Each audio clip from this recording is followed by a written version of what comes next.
Nam-Myoho-Renge-Kyo. We're reading Welcome to Nichiren Buddhism, Your Questions Answered. And today we're on Chapter 2. And Chapter 2 is all about prayer. So, how do I recite Gonyo and what is the best way of learning the correct pronunciation? The recitation of Gonyo is a solemn ceremony in which we refuse our lives with the Gohonzon, the object of worship in Nichiren Buddhism. We do this to tap and manifest the power of the mystic law in our own lives. Therefore, Gonyo must be recited in a clear and vibrant voice. The SGI liturgy of Gonyo contains excerpts from the 2nd lifespan and 16th expedient means chapters of the Lotus Sutra and has a pronunciation guide we can follow. The best way to practice and quickly learn Gonyo is to do Gonyo slowly together with a member. This not only helps us to understand the pronunciation and the rhythm, it also provides us with an opportunity to resolve any questions we might have. For further practice, one can refer to the karaoke-style recording of the slow Gonyo available on the SGI website. And the website is http://w.gci.org.resources video and audio how to chant. Our struggle to learn and do Gonyo plants great good fortune in our lives besides strengthening our life force, so we shall try to learn it with lots of joy. So, is it necessary to know the meaning of the prayers I recite? Will my prayers still be answered even though I don't understand the meaning? The SGI liturgy, I can't talk today, I'm sorry people. The SGI liturgy of Gonyo, which contains the prayers we recite morning and evening, also carries the translation of these prayers at the end. While understanding the meaning of the prayers helps to strengthen our confidence in the mystic law and the practice, a mere theological understanding will not cause the great power of Nam-Myoho-Renge-Kyo to permeate our lives. Reciting the prayer, even without understanding them, will still yield benefit. It is just like an infant drinking and benefiting from its mother's milk, but not knowing, nor needing to know the milk's composition. The same principle is at work where we chant Daimoku and recite Gonyo free of doubt. President Aikida explains, our voices chant Daimoku and reciting the sutra during Gonyo are communicators to the Gohonzon and unerringly understanding the realm of Buddhas and Bodhisattvas. You might say that when we do Gonyo and chant Daimoku, we are speaking the language of Buddhas and Bodhisattvas. So even if you don't understand the literal meaning of what you are saying, your voice while doing Gonyo and chanting Daimoku to the Gohonzon reaches all Buddhas, Bodhisattvas, and Buddhist gods throughout time and space, the protective functions within life and the universe, and unseen, the entire universe will be activated towards fulfilling your prayers. So, why can't the liturgy be translated into my language?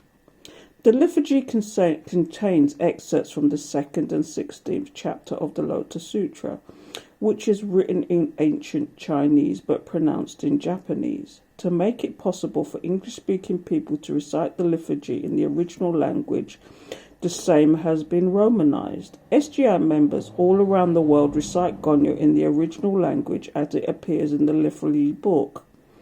The SGI liturgy of Gonyo, the chanting of Nam-Myoho-Renge-Kyo and the recitation of Gonyo are understood by the Buddhahood innate in the depth of our lives. Our life responds to the rhythm and sound of the recitation of the Lotus Sutra, which resonates with the fundamental rhythm of the universe. Through the same recitation, a similar rhythm is followed by 12 million members across 192 countries and territories, despite people knowing different languages. Or despite people speaking different languages. It is as if those practicing belong to the idea of the one world introduced by President Aikida, a world that transcends boundaries of language. In reciting Gonyo and chanting Damoku, we are in fact speaking the language of the Buddhas and Buddhahatras. Explaining this point through an analogy, President Aikida says that each species has its own unique means of communication or language. Dogs have a language in the world of dogs, and birds have a language of the word of birds. While people cannot understand these languages, dogs and birds can certainly communicate within their own species. In the same way, it might be said that when we are reciting the sutra or chanting Nam-Myoho-Renge-Kyo, even though we don't understand what we are saying, we are speaking in the language of the Buddhas and the Bodhisattvas, and our voice definitely reaches the Gohonzon and all Buddhist deities, Buddhas and Bodhisattvas. In response, the entire universe bathes you in the light of good fortune, the heart of the Lotus Sutra. So, the important thing is to do Gonyo and chant Damoku with utmost conviction, believing in the power of one's prayer to transform all suffering into joy. I chant regularly. Do I still need to do my Gonyo?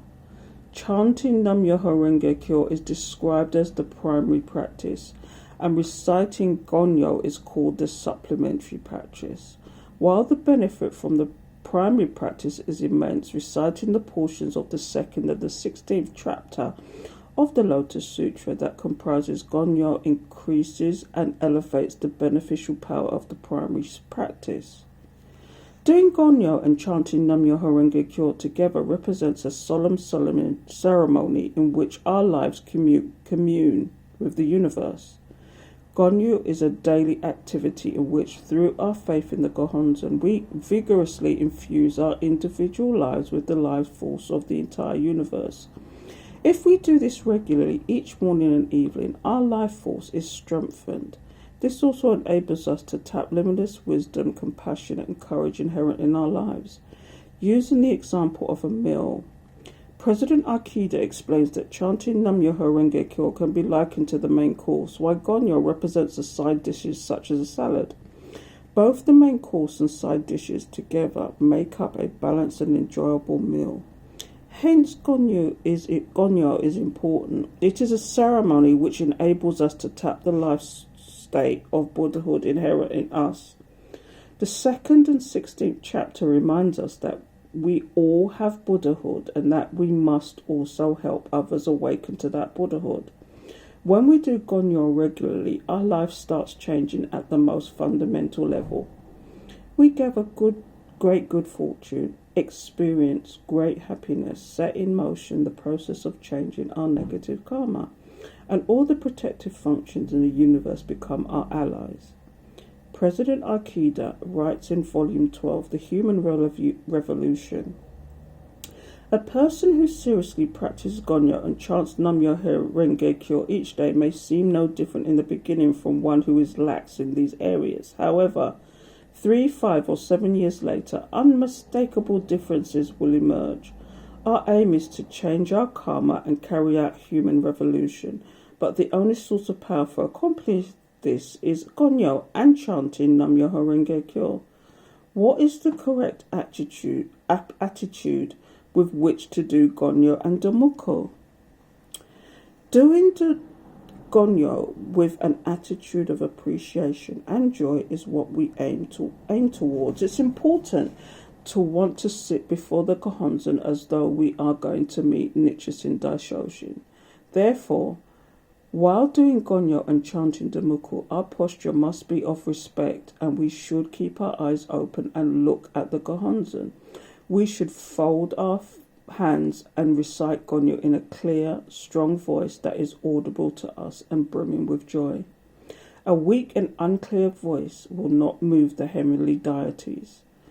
President Aikida says, our morning and evening practice of Gonyo and Damoku is an invigorating ceremony that revitalizes us from the very depths of our being. Therefore, the important thing is to chant and do Gonyo each day, filled with a sense of rhythm and cadence, like a horse galloping through the heavens. I hope you will chant in a way that leaves you refreshed and revitalized in body and mind. A person's attitude in doing Gonyo reveals itself in how the person lives. If our Gonyo is weak, we will lack energy and live a lackluster life. If we do Gonyo as a chore or out of sense of duty, there will be no joy in our faith. So, we should aim to do a refreshing, rhythmical and powerful Gonyo that will move the entire universe.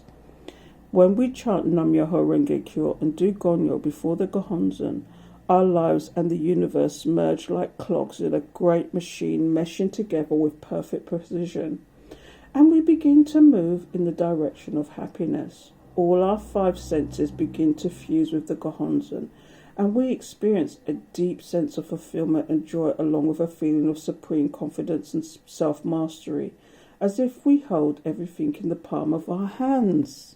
So, what if I miss doing my prayers occasionally? Skipping Gonyo occasionally is not going to wipe out the good fortune we have accumulated due to our previous efforts in the practice. We must not be worried either about receiving any form of negative effect.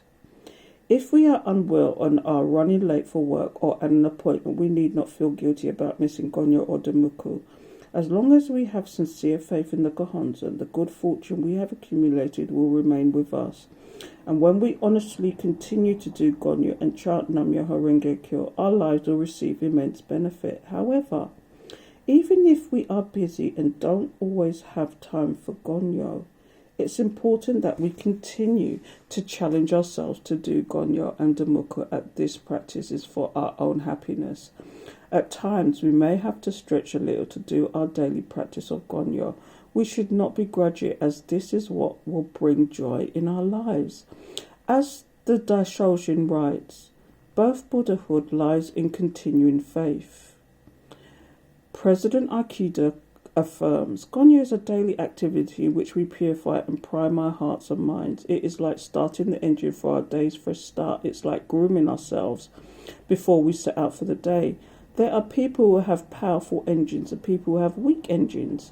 The strength of our engine dramatically affects what we accomplish throughout the course of our lives. The difference can be huge.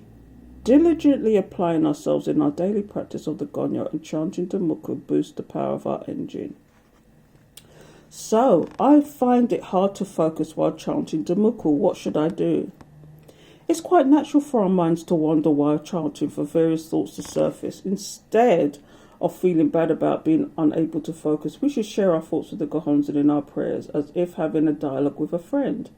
The emphasis in Buddhism is on being natural. Therefore, we simply chant earnestly without pretense or artifice. Gradually, as our faith develops, we will naturally find it easier to focus while chanting. President Aikida says, it is important that our prayers be sufficient and concrete. Being vague and unfocused while you chant is like shooting an arrow without looking at the target. When you chant, it should be with a strong, passionate resolve to make your prayers a reality.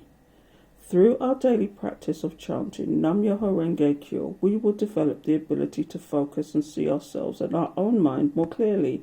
We will then be able to direct our thoughts into the most constructive direction. In fact, our prayers will expand to include not just our own desires, but the happiness of others. And as this happens, we will expand our horizons and capacity as a human being. Interesting. So, are there any specific timings for morning and evening Gonyo? My job demands that I work in shifts. If I do my morning Gonyo in the afternoon, is that okay? Doing morning Gonyo and Daimoku is like charging our engine for the day. It is the time to activate our Buddhahood and pray for what we wish to achieve during the day. Therefore, it is best to do morning Gonyo as early in the morning as possible and before 12 noon.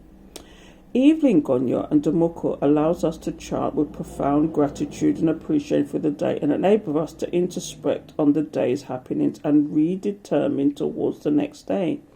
We can do evening Gonyo any time after 3 p.m. and before 12 midnight. Individuals who work in shifts, however, can do their Gonyo while they start their day. Such individuals need not worry about a specific time for doing morning and evening Gonyo, as they are exerting themselves to practice regularly. For example, if our day starts in the afternoon, with an afternoon shift, then we can do our morning gonyo before we leave for work. Similarly, when we return for work, which may be the next morning, we can do our evening gonyo no matter what the time.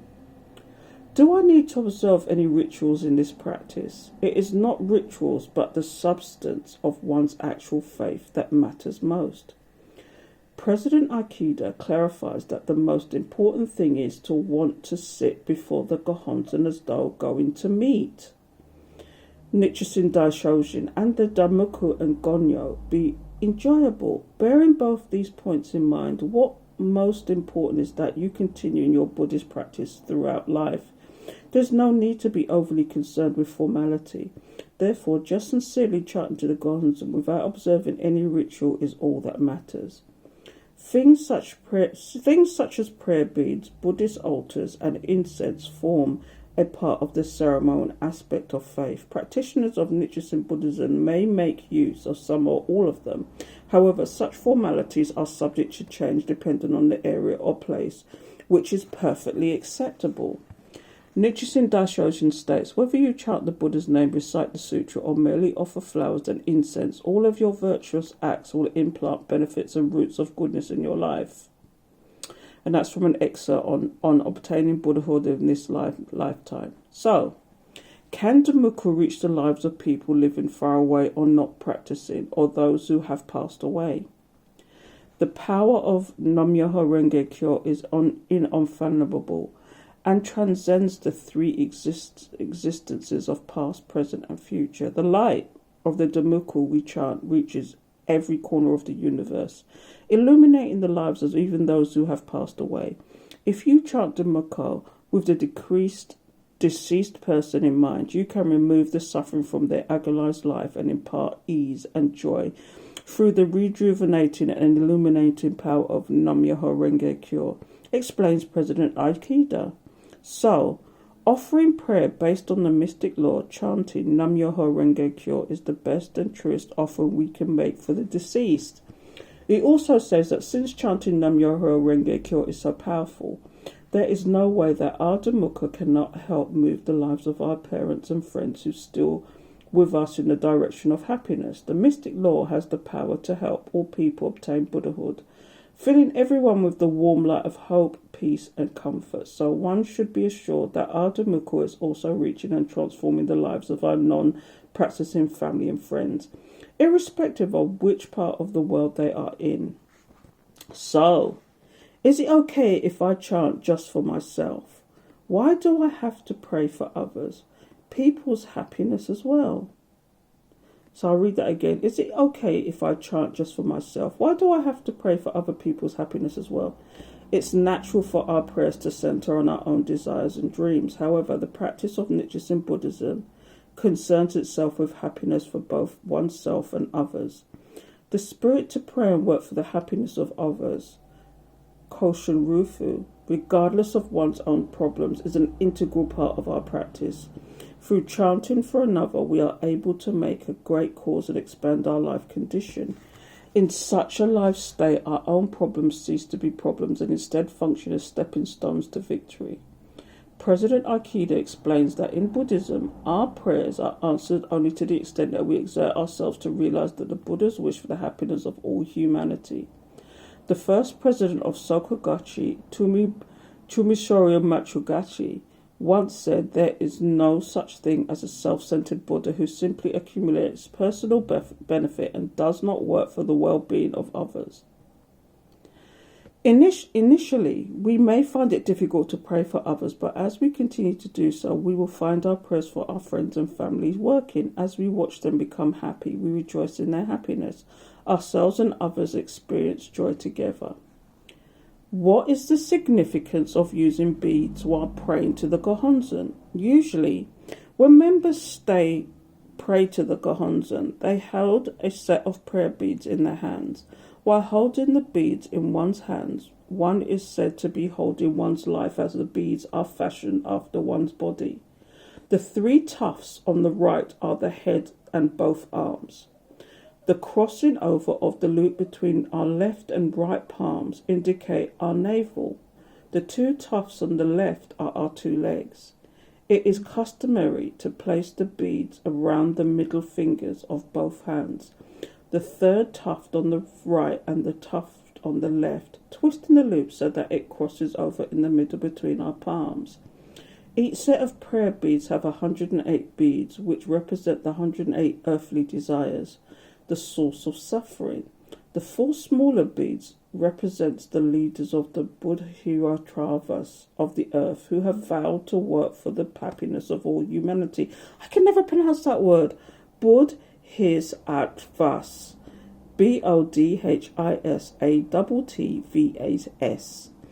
See if you can pronounce that.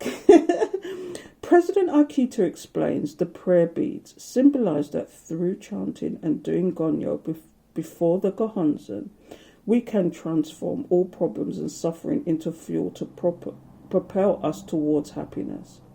It is as if we are in control of our desires and suffering and not being controlled by them.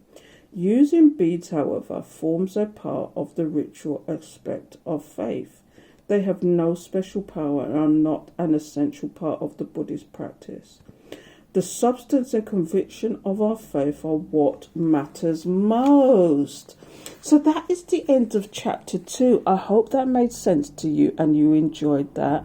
It was a little bit of a longer one today, but tomorrow's chapter is about the Gohonzon itself. So if you didn't understand what that is, it's your altar that you get once you actually become a member of SGI. Okay, so we'll talk about that more tomorrow. So till next time, take care.